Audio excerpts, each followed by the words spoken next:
এগরা মাজারে চাদর জড়িয়ে দোয়া করে মেদিনীপুর লোকসভা আসনে প্রচার শুরু করলেন তৃণমূল প্রার্থী জুন মালিয়া। জুন মালিয়াকে দেখতে ভিড় জমে যায় এগরা অঞ্চলে। অনেকেই জুন মালিয়ার সঙ্গে সেলফি তুলতে শুরু করে দেন। মাজারে গিয়ে চাদর জড়িয়ে দোয়া করার পাশাপাশি মন্দিরে গিয়েও পুজো করেন জুন মালিয়া। পরে তিনি সাংবাদিকদের সঙ্গে কথা বলেন।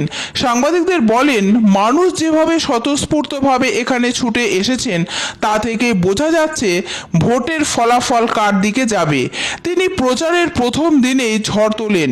বিশেষত তৃণমূল প্রার্থী তালিকায় এবার যে কজন অভিনেত্রী স্থান পেয়েছেন তাদের মধ্যে অন্যতম রচনা ব্যানার্জি ও জুন মালিয়া। এদিন জুন মালিয়াকে দেখা যায় বয়স্ক নাগরিকদের পায়ে হাত দিয়ে প্রণাম করতে। এছাড়াও এলাকার শিশুদের আদর করতেও দেখা গিয়েছে তাকে। জুন মালিয়া কোনোভাবেই এই আসন হাতছাড়া করতে রাজি নন।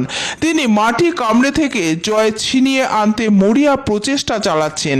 আসলে মেদিনীপুর অঞ্চলে বিজেপির ভালো ফল রয়েছে। বিজেপিকে হারাতে মরিয়া প্রচেষ্টা চালাচ্ছেন তৃণমূলের নেতা নেত্রীরা। উল্লেখ্য, 2019 সালে বিজেপির হয়ে প্রতিদ্বন্দ্বিতা করে বড় চমক দিয়েছিলেন দিলীপ ঘোষ।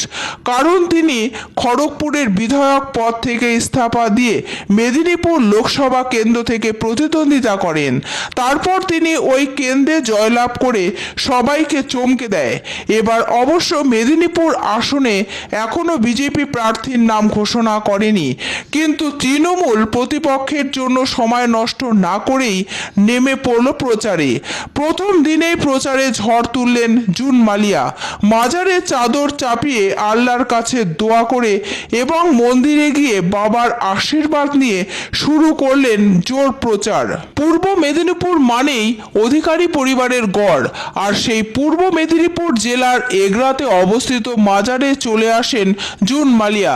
তিনি ইসলাম ধর্মের রীতি মেনেই প্রথমে এগরা মাজারে চাদর চড়ান, তারপর আল্লাহর কাছে দোয়া করেন।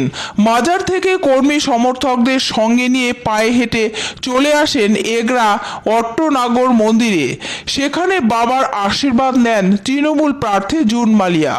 উল্লেখ্য, মেদিনীপুরে ভোট হবে ষষ্ঠ দফায় 25শে মে, অর্থাৎ প্রচারের জন্য প্রায় 2 মাস সময় পাবেন তিনি। কিন্তু জুন মালিয়া একদিনও সময় নষ্ট করতে রাজি নন। ফলে তিনি সোমবার সকাল থেকেই নেমে পড়লেন প্রচারে। আগামী 2 মাস মেদিনীপুর মানুষের পাশে থেকে জোর কদমে প্রচার চালাতে চান জুন মালিয়া।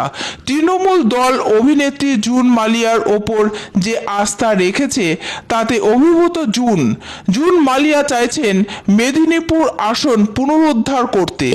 আমি তো আজকে এসেছি এগরাতে, এই প্রথম আমি আমার আজকের ক্যাম্পেনিং শুরু করলাম। আমাদের লোকসভার যে ক্যাম্পেইন যাত্রা, মেদিনীপুর লোকসভার ক্যাম্পেইন যাত্রা 2024-এর এগরা দিয়ে আমি শুরু করলাম আমার যাত্রা। এবং এতক্ষণ ধরে আমি বিভিন্ন জায়গায় সকলের আশীর্বাদ নিয়েছি এবং বাবার সামনে আশীর্বাদ নিলাম।